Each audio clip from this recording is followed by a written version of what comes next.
Hi everyone, this is Emily with Moms with Cameras, and today I'm going to share with you about whitening the whites of the eyes and whitening teeth. And what I want to teach you is how to do so in a way that looks natural, because I'm sure we have all seen, and I know I have in the past been guilty of, doing this kind of like Ross from Friends screaming, glowing neon look where the teeth are really, really white and the whites of the eyes are really white, and you're looking at it and it's kind of painful and awkward to look at.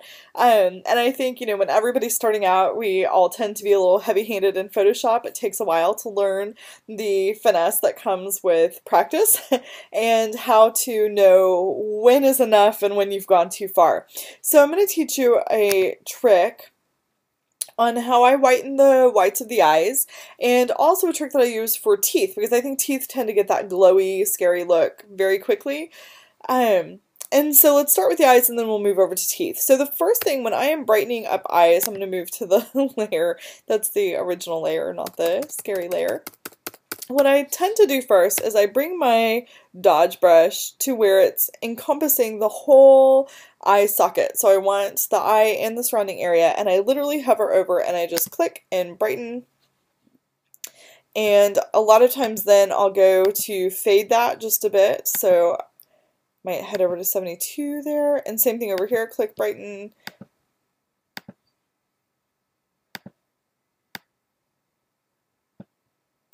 And that way I feel like the whites of the eyes are whitened, but they don't look crazy because that socket came up with them.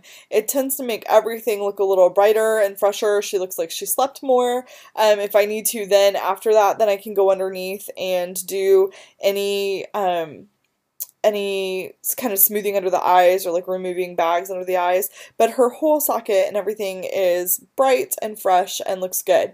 If she still had darkness in there, then I would go over it with the paintbrush, which is now what we're going to do with the teeth. And so I'll teach you that trick, and I'll then share with you how you could use it in the whites of the eyes. If, for example, you were working with somebody who was very old, like a lot of times as we get older, the whites of our eyes get less and less white. So I'll share with you a little bit on how I do that. So for teeth, what I'm going to do is I actually like to paint. I don't like to dodge. I think when you dodge teeth, that's when you move into that glowy space quickly, because sometimes when teeth are very yellow, you have to run over them a few times and then they move from looking natural to looking like they are glow-in-the-dark stars. So what I'm going to do is paint with a very low opacity brush. Up here I'm at about 8%, and I'm going to use a white that is not quite white. I am going to use a teeny tiny touch of blue, and that's because that little bit of blue makes things look whiter than they actually are, and it helps cancel out some of that yellow coming through on the teeth.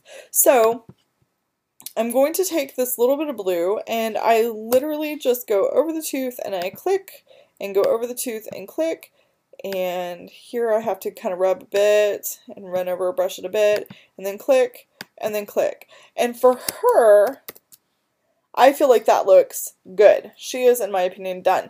If it was an older person or they had a lot of, like sometimes people that have like a lot of plaque up in here, you might wind up having to then shrink your brush and kind of run over that a bit at the top again. But using that tiny bit of blue is going to help you cancel out any yellow so the teeth look whiter without looking brighter. So you want to strike that tone where it looks like natural teeth. The same thing in the whites of the eyes. If the whites of the eyes are yellow, then I'm going to use that white with the tiny tint of blue, and I'll run my brush in there like this.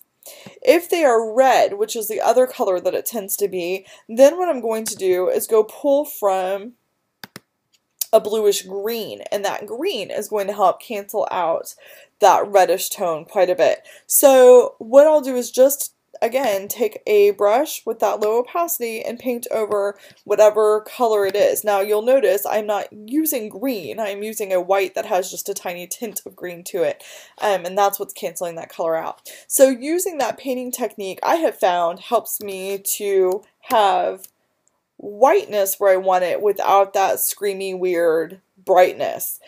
And so, for those of you who maybe stumbled upon this on the internet and don't know who we are, this is Moms with Cameras. It's www.moms-with-cameras.com. And you can find us on Twitter, it's at Moms with Cameras, and on Facebook, just Moms with Cameras. You type it in the search box and you'll find us. So I hope you guys find this helpful, that this gives you the ability to create natural, really nicely enhanced whites in your images, in your portraits. And if you have any questions, of course, always feel free to use that contact button at the top of the page at www.moms-with-cameras.com. Just click that contact button and fill out the form and shoot me a message. I hope you guys all have a great day. Thanks so much. Bye.